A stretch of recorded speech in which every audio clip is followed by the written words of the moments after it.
I don't believe that we should ever have a good money again before we take the thing out of the hands of government. Welcome back. We're Simply Bitcoin. It is the weekend recap. We break down the news, the daily fail, meme review, software releases, hardware releases, and the websites by plebs. We are diving into the numbers. Let's do it. Number time! Brought to you by Bitcoin 2022. It's going to be the largest Bitcoin conference ever. It's coming up. It's in less than a month, so get your tickets quickly. And the speaker list is absolutely bonkers. You have Asif Adim, you have Michael Saylor, you have President Nayib Bukele, you have Adam Back, you have Jack Mallers, you have Dr. Jordan Peterson. It's going to be absolutely bonkers. You're not going to want to miss it. Really, guys, it's going to be crazy. Phil and I are on the panel, and you can take advantage of the link down below for 10% off your tickets to Bitcoin 2022. At the time of this recording, the block height is 727,205. The Bitcoin price, 38,605. Chain rewrite days, 713. Total public lightning capacity, 3,511.55. Moscow time, 2588. Blocks to the halvening, 112,795. And the Samurai Whirlpool unspent capacity. Samurai Whirlpool is a coin join or collaborative spend service. They've got 4,383.70 Bitcoin in there, Nico. The numbers. Absolutely. Boring. We're channeling. What a weekend. It's always a good time to stack. It's always a good time to stack. And flat weekend. Keep saying it was a flat weekend. And Phil, keep keep beating that drum of the unspent capacity, because they're gonna make that, they're gonna make that illegal one day, bro. Mixing services. So keep saying that as long as it's legal. And hopefully, I think that's going to be the case for the foreseeable future. But eventually, they're going to go after all the hanging fruit, all the low-hanging fruit, and I think that's one of them. That being said, guys, I want to talk about the battle between Bitcoin and slavery. It's heating up. That's what I want to shape the episode around today. So the first section, we're going to talk about why it's important, why Bitcoin is important, why this needs to win, why we don't have another option. Phil's going to do his fail to lighten up the mood. We're going to do the meme review. And then after, in the news, we're also going to get into more serious stuff. So starting it out, check this out. This is block data, right? And again, I told you, why is Bitcoin important? Bitcoin is important because it protects the individual from debasement or wealth confiscation by their government. As the battle continues to heat up, as we continue to go deeper into the then they fight you stage, the environmentalists are going to use Bitcoin's energy usage as a vector of attack, right? And they're also going to go after self-custody. Those are the two weakest links, right?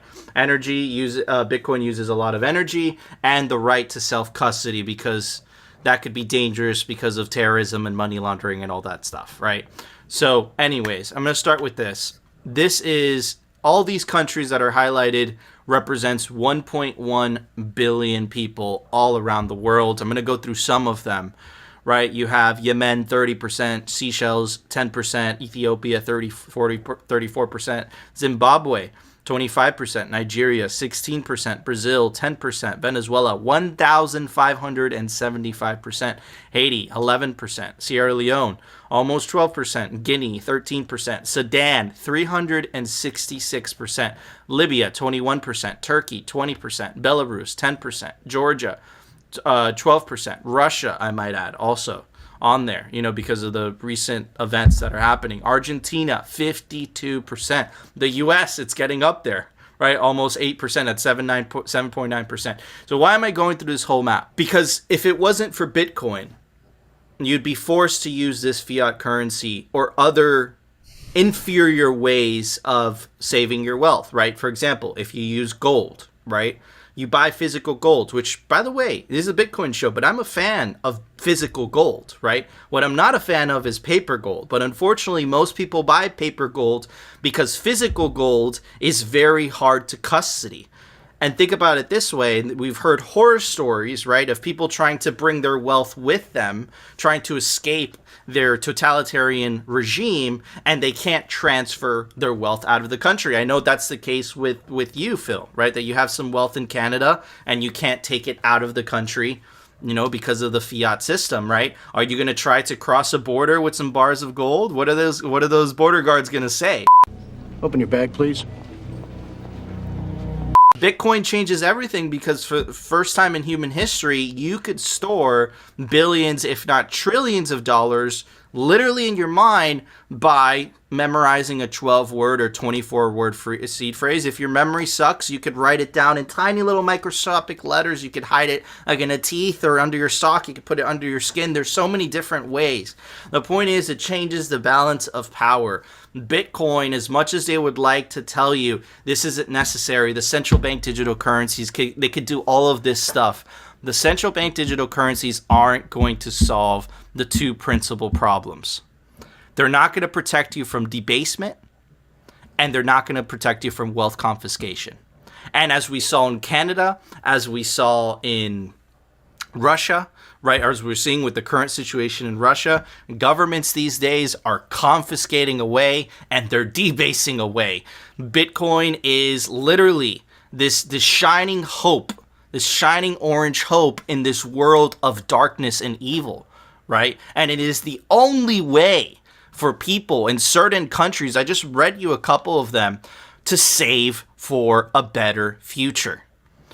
So that's the tone that I want to set, right? Before we get into the other more dark stuff in whatever. Don't let these politicians, don't let these bureaucrats tell you that Bitcoin isn't necessary, that proof of work isn't necessary. Without proof of work, governments will be able to debase. Proof of work is what keeps it uncorruptible.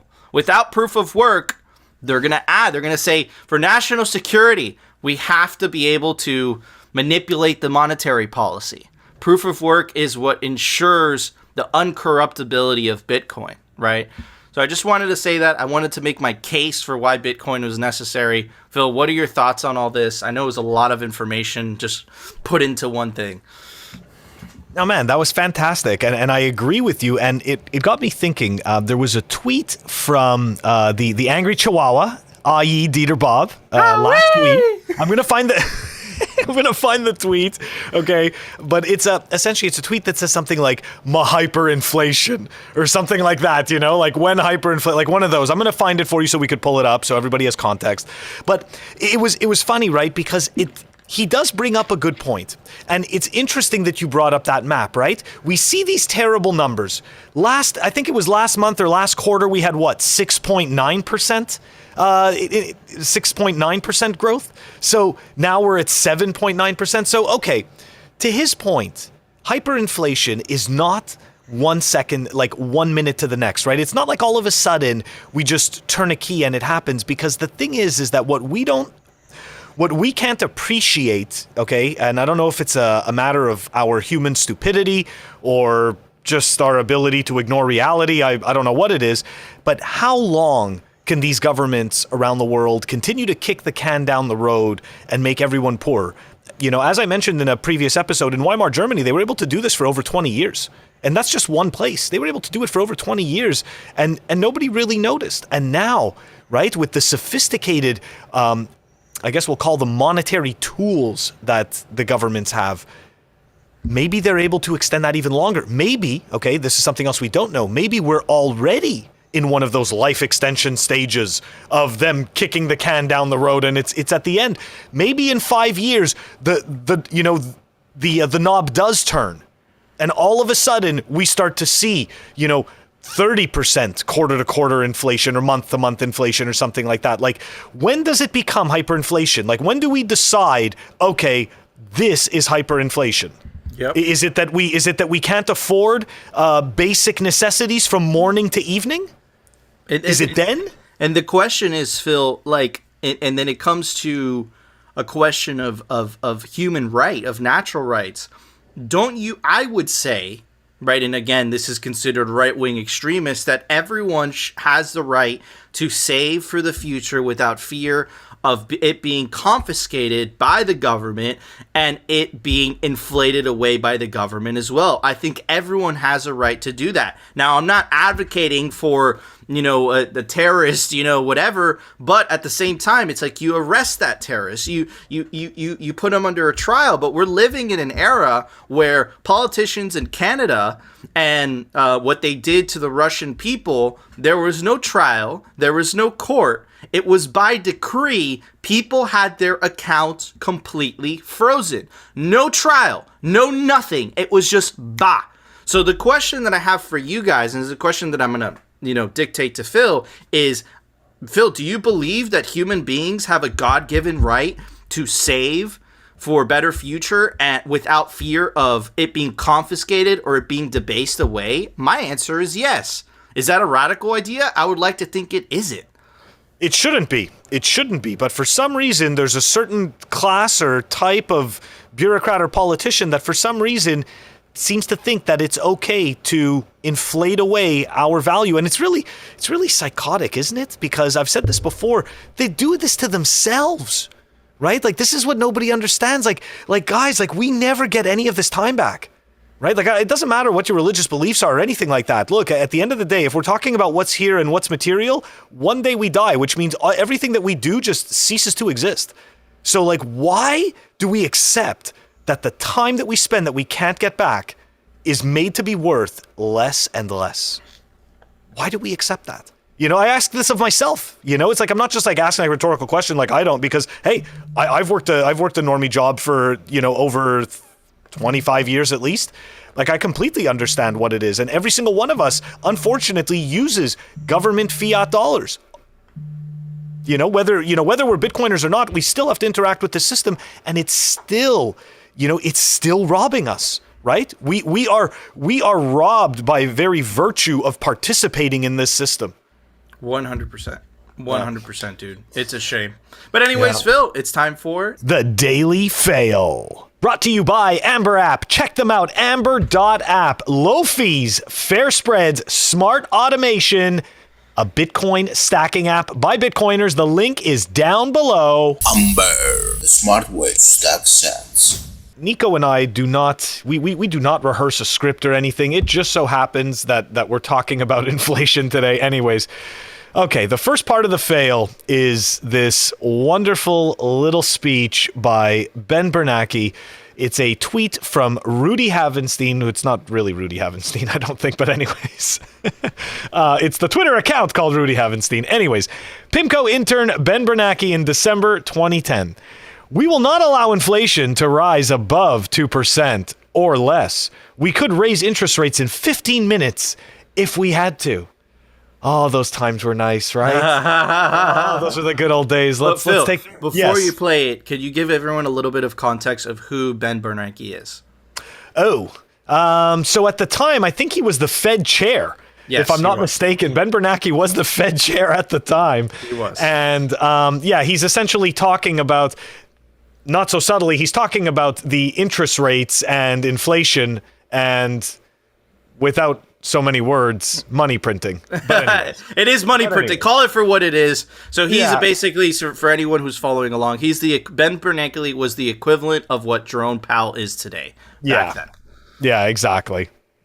Anyways, Alan let's check out. Once upon a time. He's an evil goblin. They're all evil goblins. And Janet Yellen. Okay, here we go. Actually, Janet Yellen came right after him. And she also said we wouldn't have a financial crisis. Anyways, it doesn't matter. Here we go. Let's watch this vid.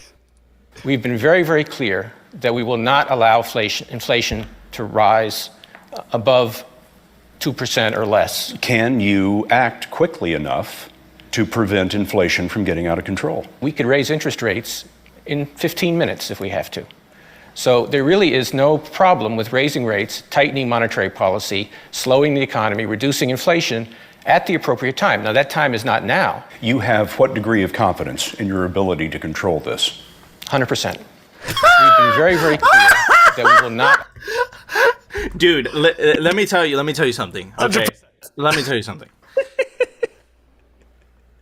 No one knows everything 100%. I think like there's gravity and there's like a couple things that you're just like, there's a very strong probability that gravity exists. Maybe we don't know exactly how it works and all that, but you could say, I would even say 100%. I would say 99.99999%. When someone says 100%, bro, full of caca. Okay, that's all I have to say.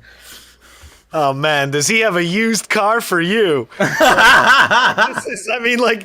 right away, right when you start to hear guarantees, when I think guarantees, I think multi-level marketing, I think telemarketing, right away, and this guy is no different. And look, in his mind, right, let's play the other side. In his mind, they have the keys to the money printer.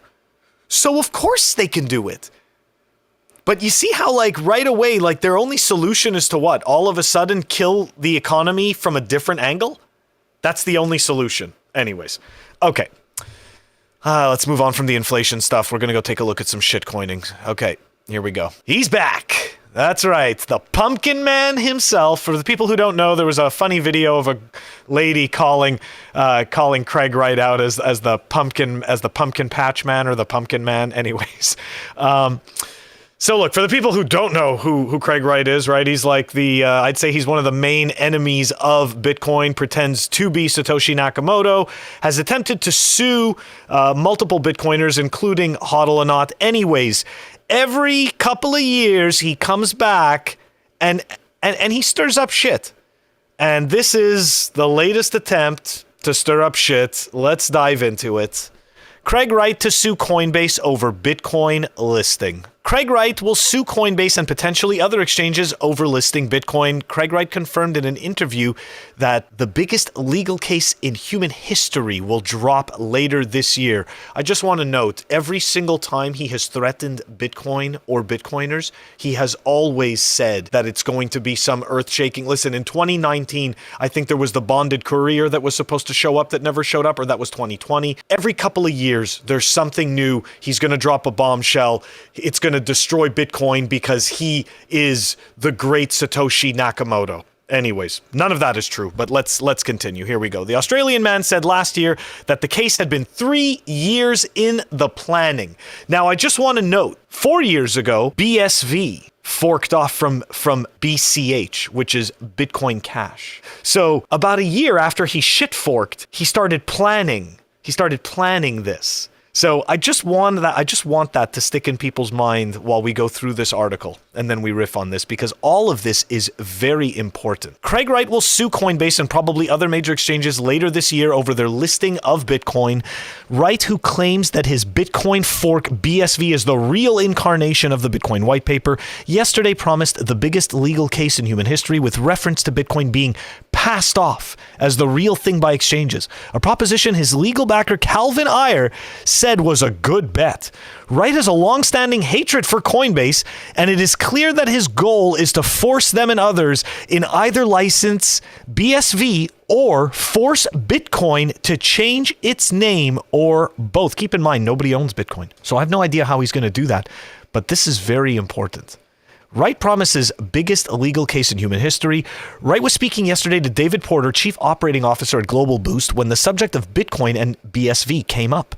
A conversation that saw Wright up the stakes in his legal battle to force BSV on the world. They're passing off, and they'll see that later this year. I'll give you a little hint. It's probably going to be the biggest legal case in human history. This one's going to make British American Tobacco look small. It's not clear which of the various lawsuits British American Tobacco has been involved in that Wright is referring to, but in 2015, the company was forced to pay out more than $15 billion to Canadian smokers in a landmark class action lawsuit. This is complete nonsense and hocus pocus, and I'll explain why after. This is he does this all the time. He takes things that are completely unrelated, and then he decides that they make sense in context of BSV. It's a shit fork of a shit fork. It's not the original Bitcoin. How do you not understand that? I don't get how he doesn't. Anyways, let's continue. We're going to finish this up and then riff. There's a way out for Coinbase if they negotiate a license. List Bitcoin BSV. They get to exist. If not, we obliterate them. So it seems to me much more like it's a bit of a pissing battle that they won't list your shitcoin, huh, bud? Just remember, I'm only just beginning. If you think anyone who opposes me and my original protocol survives this, that any company that claims BTC as Bitcoin does not go down in flames, 2022 will be the harvest year. Please note, 2021 was the harvest year, so was 2020, so was 2019. Okay, every year has been the harvest year for BSV. And every year there's absolutely nothing. Right claims are centered around his supposition that Bitcoin, as it exists now, has been so removed from the original vision in the white paper with the introduction of SegWit, the Lightning Network, and Taproot that it can no longer be called Bitcoin. BSV, on the other hand, has none of these features and scales only by increasing block size, with the result that BSV miners are mining 2 gig blocks. This has led to the number of nodes able to service the protocol crashing from the hundreds when the protocol launched in 2018 to just over a dozen now, with successive 51% attacks occurring on the network last year. A case of this size would take years to play out, meaning that Bitcoin holders are safe for some time to come yet, and possibly forever. Indeed. Okay? This is part of the trick that Craig does, right? Because he understands he can't go after Bitcoin. But if he goes after the exchanges, he can make it seem to his bag holders like he's actually doing something legitimate. But he's not. Like, really, at the end of the day, Coinbase has no claim over Bitcoin. This is fucking psychotic nonsense from a lunatic. Yep. Anyways. Okay, a dangerous one, I might add. A dangerous one, I might add. Yes, and he says Bitcoin is not real. Okay, so here we go. Let's go back. His shit fork came out in 2018 or 2019. I think it was 2019 or whatever. It doesn't make a difference. Okay, let's take a look at this. I'm sorry, I can't get this chart any bigger. I've showed it before. I'm going to do my best here. This is the hash rate, right? As Nico explains so elegantly, which I will do very quickly, it is what secures the Bitcoin network. This flat line, this flat, dead line that is almost non-existent and non-visible is the BSV hash rate. No one's mining this shit. This is garbage. This is trash. And there's consequences. Snake oil salesman. Sorry. And there's consequences of no one mining that, which is why it's been able to be 51% attack. The hash rate is the computational power the average computational power actively mining that specific chain. And what Phil pointed out so well, right, is that the BSV hash rate has actually gone down, meaning the network is less secure. And if you look at Bitcoin's hash rate, look at the chart. It's actually more secure than when the fork happened. So again, focus not so much on what Craig or all these snake oil salesmen are telling you. What I always tell people, if you want to look at the health of Bitcoin, don't look at the price. Look at the hash rate and look at the amount of nodes backing up the network, both of which in Bitcoin's case have gone up exponentially. That isn't propaganda. That isn't spin. These are things that you could verify on your own. You could see it for yourself.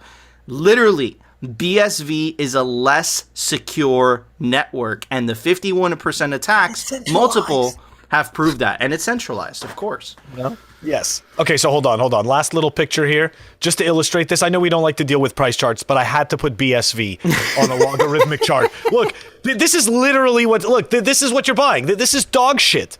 Okay, you see what this is? This is a long chart of failure. Okay? So look. So you've got somebody here, okay? You've got, just imagine for a second, a depraved narcissist, okay? Imagine you've been lying for like the last 7 years about somebody that you're not. And imagine, okay, you have a very sketchy partner and you're both duping people into an affinity scam, okay? How do you keep this ball rolling? This is an ingenious plan because look, the trials are done, right? Like he's losing one trial after another. He just what was it? He just applauded having to pay $100 million. He called that a win, dude. He called that a win. Dude, you're smoking rocks, bud. That's not a win. You're smoking rocks and you're an idiot. Okay, so look, clearly it's going down in flames. Clearly, okay, you've got this thing that gets 51% attacked. You've got this thing with the lower hash rate. So what is next? He can't attack Bitcoin itself, but he can attack the entities like the exchanges. He's already tried attacking the devs, and granted, some devs did get scared off, and I can't blame them, because look, everybody has, look, at the end of the day, none of us are better than our incentives. You have families, you have mouths to feed, to each their own.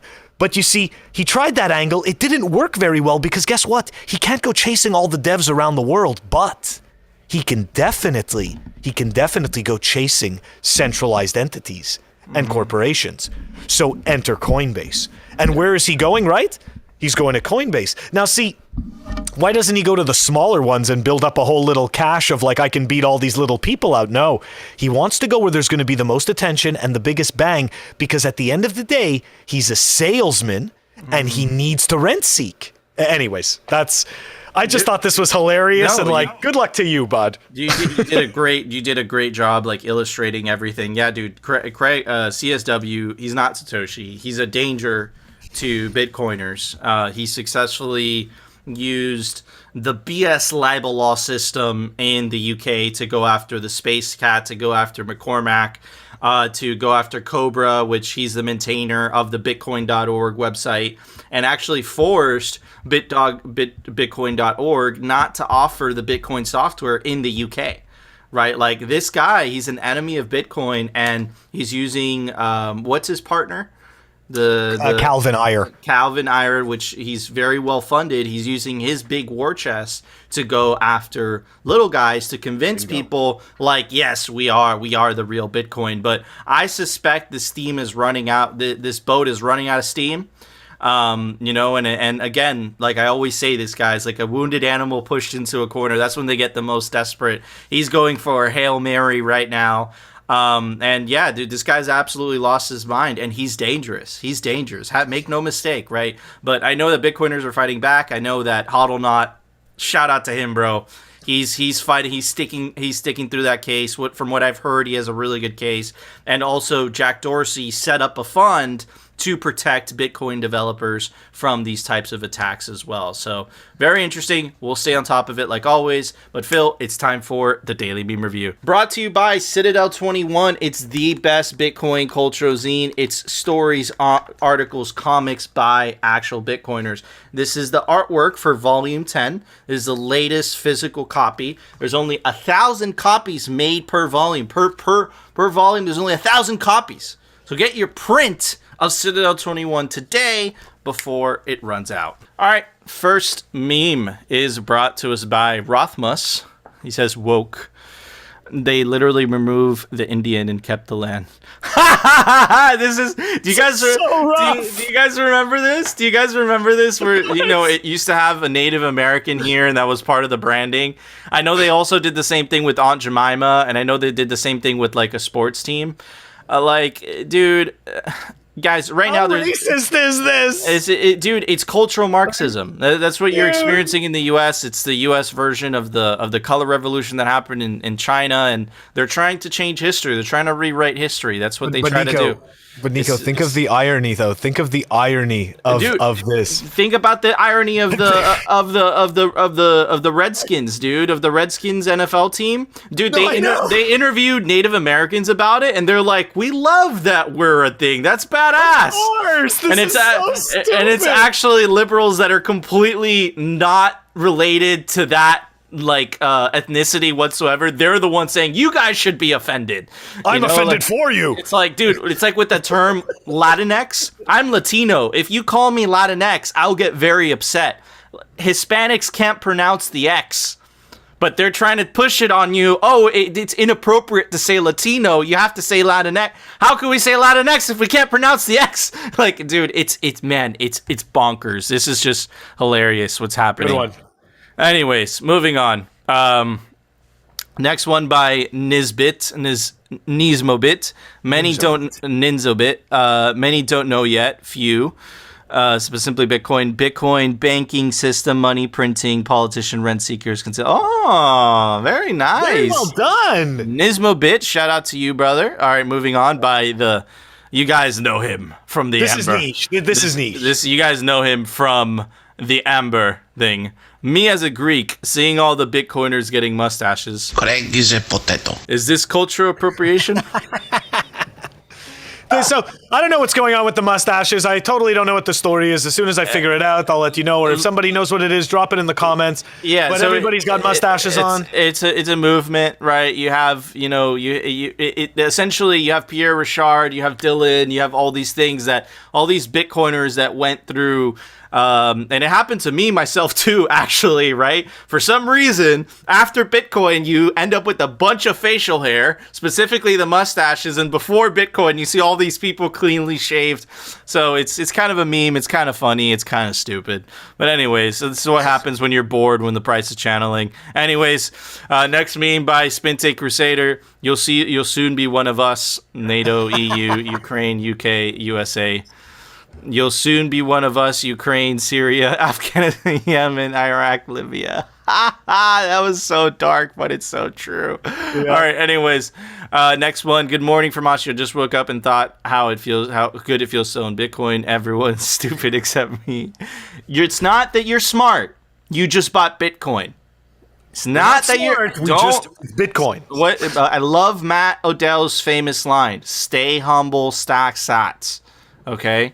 Anyways, it's a great meme, though. Yeah, it is a great meme. Thank you, Phil. All right, last one by Empty the Banks, right? I love this. Stocks purchased by Congress before the invasion. How is this legal, bro? I know, it's psychotic. How is this legal? I don't no, but remember, you have to report your $600 transactions. Nut jobs, bro. Nut jobs. These people are insane. Are you trying to store your wealth without us taxing it away from you? Look. This is the best part. The S&P 500 down 10%. all of these congressmen, geniuses, they happen to be up. Like, come on, bro. If that isn't corruption, I don't know. And then missing Gary Gensler, chair of the SEC. It's true, bro, but it's all a swamp. And this is the same. Scammers. Fuck. This is the same schmuck that doesn't want to approve the Bitcoin ETF, bro. Like, it's so stupid. You know what? For those awesome memes, I'm gonna give it some salsa. But it's not just salsa. It's old Florida gourmet products, all natural, hot, chunky salsa. I can attest to the hot. It is. It's not very spicy, but it's spicy enough for it to taste good. Anyways, Phil, what would you give those memes? It's a very heavy, deep episode, right? Deep weekend recap. And for that, I need to escape. So I am going with a special candy. Special gummies. Special. Sour raspberry.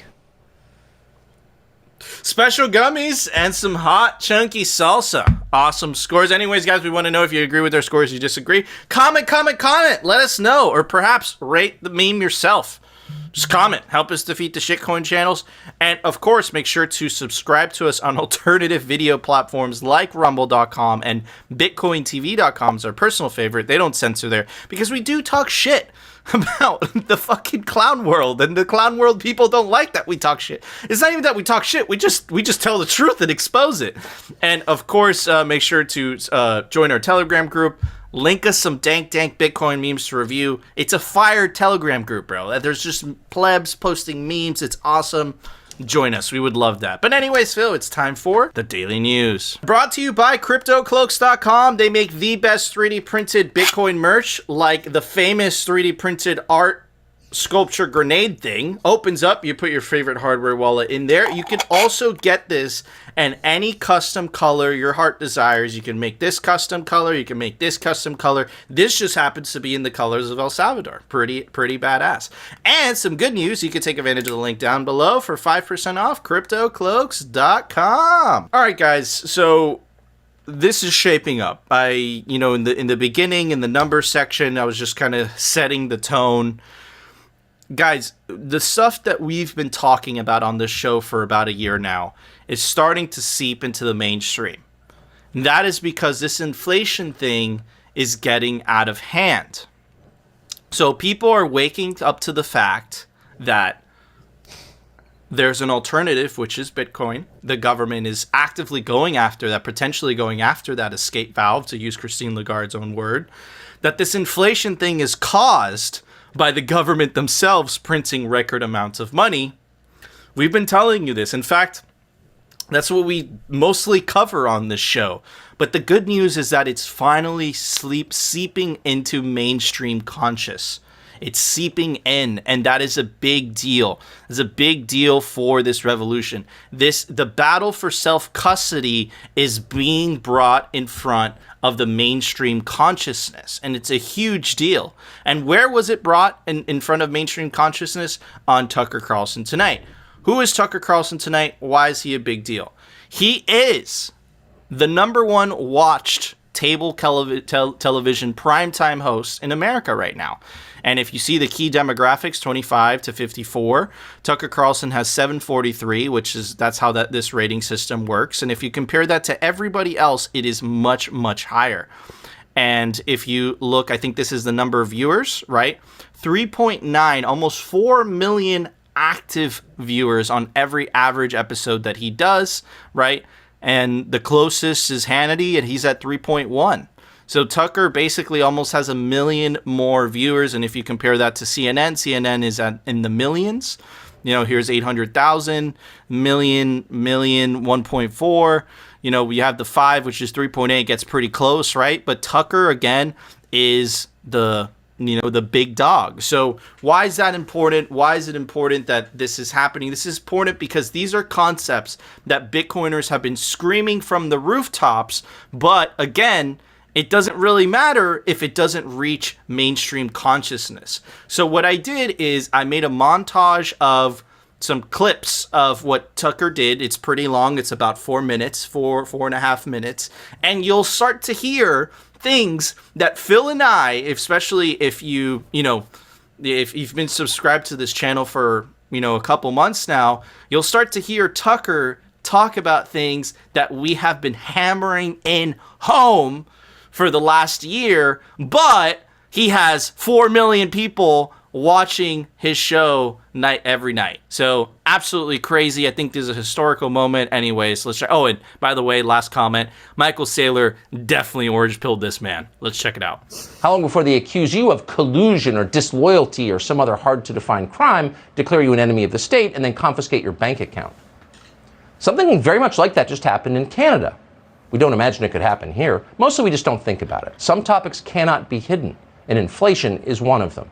Google can delete all the search results it wants, but you still know what hamburger and gasoline cost because you go to the store. You know exactly how bad inflation is. So what's causing it? What is the root of the inflation? If you want to know the answer to that question, the fastest way to get it is to check to see what politicians are denying.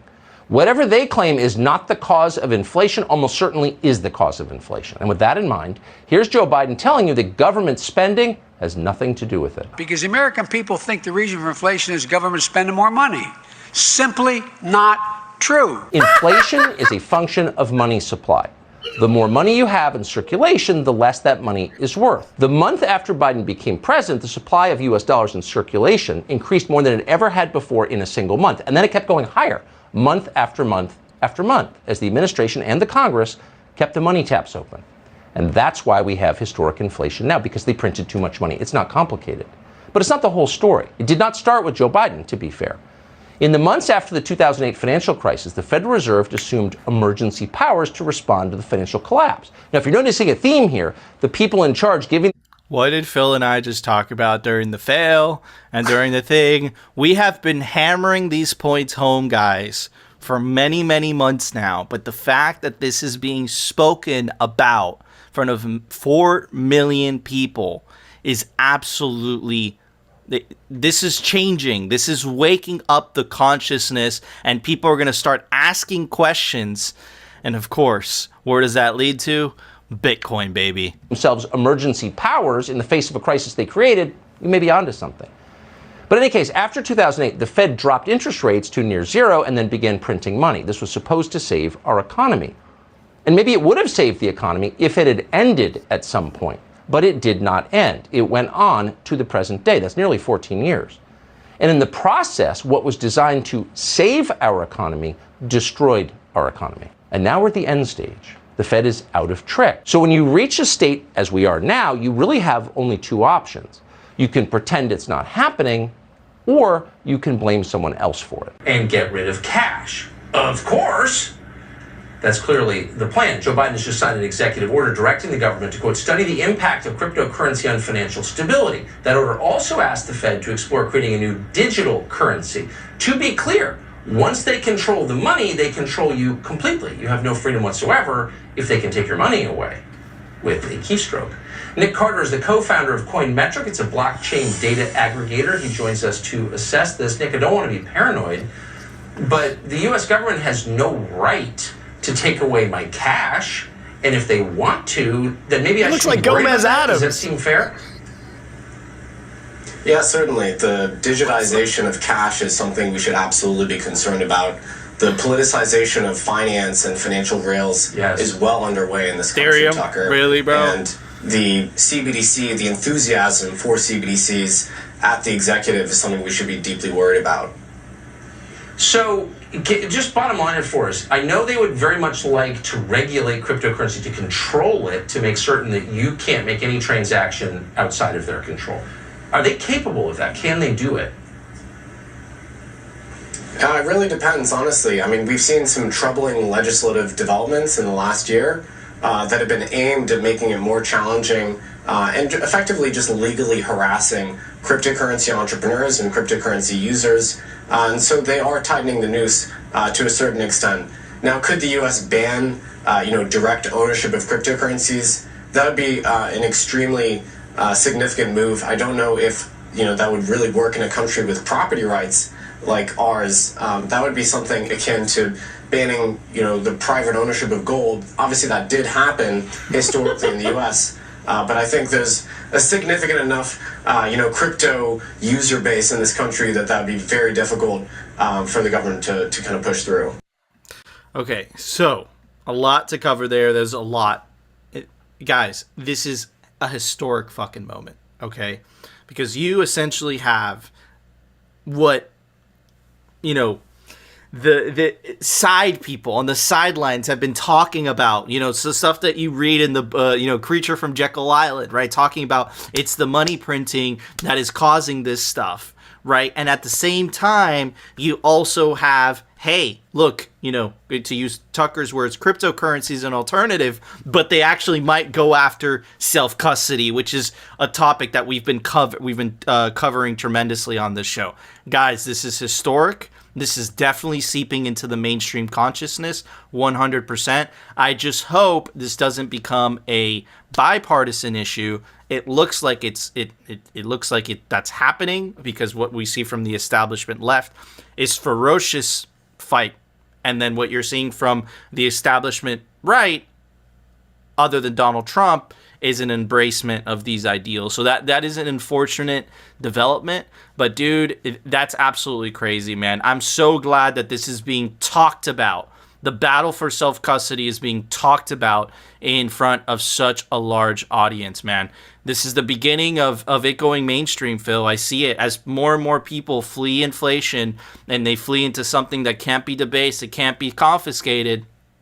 Dude, I suspect this is going to accelerate, and of course, with more Bitcoin adoption and GU technology, the price, it does its thing. I'll just say that. So, dude, historic moment, bro. I still have goosebumps. What are your thoughts on this, Phil? You're muted. Sorry. Nick Carter looks like Gomez Adams. Well, there's the mustache. There's the mustache. There's the mustache. So props to him. Way to look very sophisticated. Huge fan of Gomez Adams and his swords and his dancing moves. So good for Nick Carter. That's besides the point. Why they showed Ethereum makes no sense. That's a shitcoin. Has nothing to do with freedom. Has nothing to do with censor resistance. Has nothing to do with stopping the government from being able to screw you. So that made no sense to me. I think the other piece is, and this is something that's been mentioned by much smarter guests, than obviously, or I should say smarter people than myself, is that there is Bitcoin, the token, and there is Bitcoin, the network. And I think a lot of us don't really understand the true implications of the censorship-resistant nature of Bitcoin, the network itself. And I think that this I think that this is what is going to matter. I mean, yes, I obviously, Bitcoin the token, but I believe that the network is going to be extremely important in going forward in the future for being able to enforce freedom, not just monetary freedom, possibly even communication freedom. So, look, we're definitely in. We're definitely in for for hell of a fight. I'm just afraid at the same time that we're also going to get kind of pulled into the, based on just that interview, right, where he showed Ethereum. I'm afraid that we're gonna continue this ridiculous fight with the shitcoins. Yeah, where we have to keep differentiating and explaining, like, this is not freedom money. This is just garbage. You're getting tricked. We just never, To give Marty Bent credit, when he went on Tucker, he mentioned Bitcoin, and unfortunately Nick mentioned cryptocurrencies. And of course, it's following his own incentives. I think he started this whole fund, a huge fund, raised a bunch of money. Yeah. I think they're focusing on cryptocurrencies. So hopefully, again, shitcoins are designed to take away your Bitcoin. They're centralized, meaning they can't separate money from state successfully. Only Bitcoin could achieve that, right? And I think that's going to be, I think people will learn that over time, hopefully not by burning their finger on the stove too much. Anyways, one last piece. Again, the battle is heating up, guys. I keep trying to hammer this into your heads. You are going to have to pick between Bitcoin or slavery. Bad news from the European Union. This is a tweet thread by Patrick Henson. Bad news for Bitcoin and cryptocurrency in the EU. The proof of work ban, and remember I said that this was backtracked. Apparently, check how sneaky this is. We have some dark forces at play. Has basically made its way back into the draft of the European Parliament that will be voted on in the committee on Monday. 4 days ago, the rapporteur, Dr. Stefan Berger, tweeted that his new compromise dropped any ban/addressing proof of work. Now, just before the vote, a last-minute draft brings back the ban. This was added back. Remember, they took it away because of the pushback. And then they added it back in at last minute so we wouldn't have time to respond. This is totally unexpected, and I was too quick to dismiss that yesterday. The wording of the proof of work ban has changed, but in effect it is essentially the same. Crypto assets that are deemed unsustainable. Who's deeming what is sustainable or what is unsustainable? Oh, the ESG guys. Oh, Klaus. Yeah, why not, right? Existing cryptocurrencies shall set up and maintain a phased rollout to plan to ensure compliance with such requirements. So again, this is an escalation, right? And look, to kind of debunk a little bit, right? This is how much energy the European, or how much energy how much electricity the European Union generates, 15,483 terawatt hours. This is how much Bitcoin consumes, 30.7. So it's literally only 0.198% of the EU's total energy generation, but they're so hell-bent on trying to ban it, even though it's only 0.1% of the energy usage. Why is that? Well, it's very simple. And Ted Cruz actually said this the other day. It's the same reason that the Chinese Communist Party banned Bitcoin, because they cannot control it. They cannot control the monetary policy. They cannot manipulate their population through monetary policy as long as there's Bitcoin. So they're trying to use the environment to attack it. So we have two battles in front of us. We have the battle for Bitcoin's right to be mined, and we have the battle for self-custody. Those are the two things in front of us. But the good news is that thanks to Tucker, really, now this is seeping into mainstream consciousness. What is really going on here? And remember, and I got this from Andreas Antonopoulos, no one cares until the money breaks. And make no mistake, the money is breaking, and when the money starts to break, people don't give a shit about what the guy in the suit has to say about inflation. People care about putting food on their table for their families, and Bitcoin provides that solution without fear of it being confiscated or without fear of it being debased. Phil? I would love to see, I mean, I know that that's legislation coming out in the EU, but I would love to see support for proof of work coming out of all opposing parties and all opposing views, right? Because let's be honest, at the end of the day, Bitcoin is about individual incentives, and the individual incentive to be able to store your value and to be able to transfer value without censorship.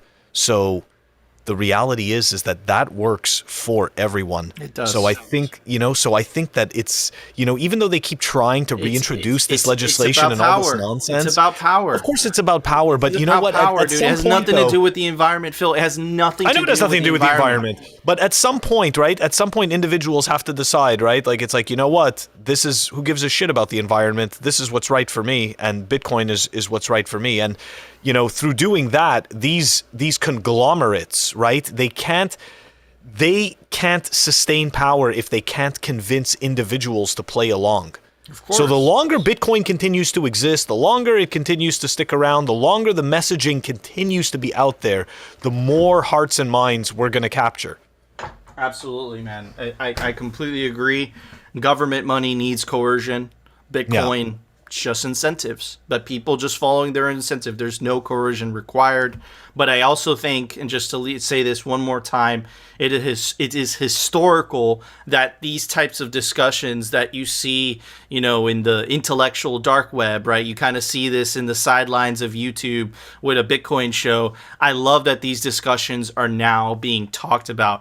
Primetime TV in front of millions upon millions of people. That's what we need. When is a Bitcoiner going to go on the Joe Rogan podcast? Like, when is that going to happen? Because that needs to fucking happen, right? So anyways, dude, I think we're winning this, Phil. That's what my gut's telling me. I think we're winning this. But dude, all the rot, all the totalitarians, all the tyrants on both sides of the political spectrum are coming out of their caves to try to fight this thing. So, But hey, you know what?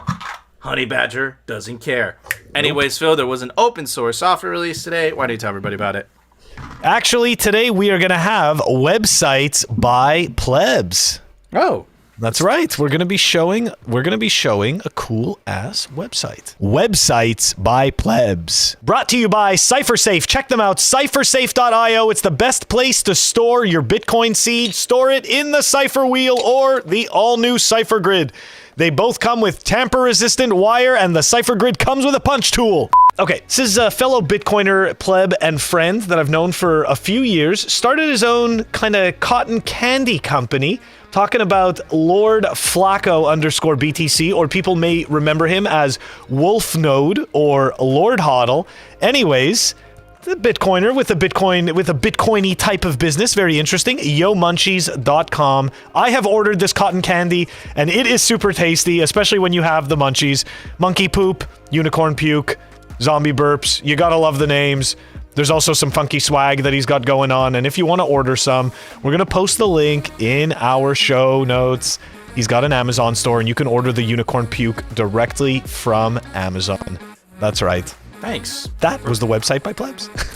Anyways, Phil, why don't you tell everybody about our podcast? All right, so if you want to check us out on our audio-only platforms, we are on Apple Podcasts, Spotify, and Anchor. Awesome. Thank you, Phil. By the way, guys, when we do the open source software releases and the website by plebs, those are not endorsements. Those are not sponsors. Those are websites that we pick on our own, that we've used, the software, we've used the website, we like it, and we just want cotton candy. And there you go. We want to highlight, this show at the end of the day is for plebs, right? So we want to put you guys in the front center. We want to give you, prop you guys and to show it off to the rest of the plebs. But anyways, I also want to give a special shout out from a sponsor that supports Simply Bitcoin. They're absolutely awesome. Phil and I wear the hoodies every day. It's representhard.com. That is the decentralized sweater that Phil is wearing. This is the blue. And you can take advantage of the link down below for 10% off anything off the rephard citadel.com store. Guys, that was our show. If you enjoyed the show, you know what to do. Smash that like button. Smash it quickly. Smash. And of course, if you want to continue hearing the catastrophic fails from from Craig Wright and the Bitcoin news from the plebe perspective, definitely consider subscribing to Simply Bitcoin, and we'll see you tomorrow, guys, for a brand new episode. No one cares until the money breaks.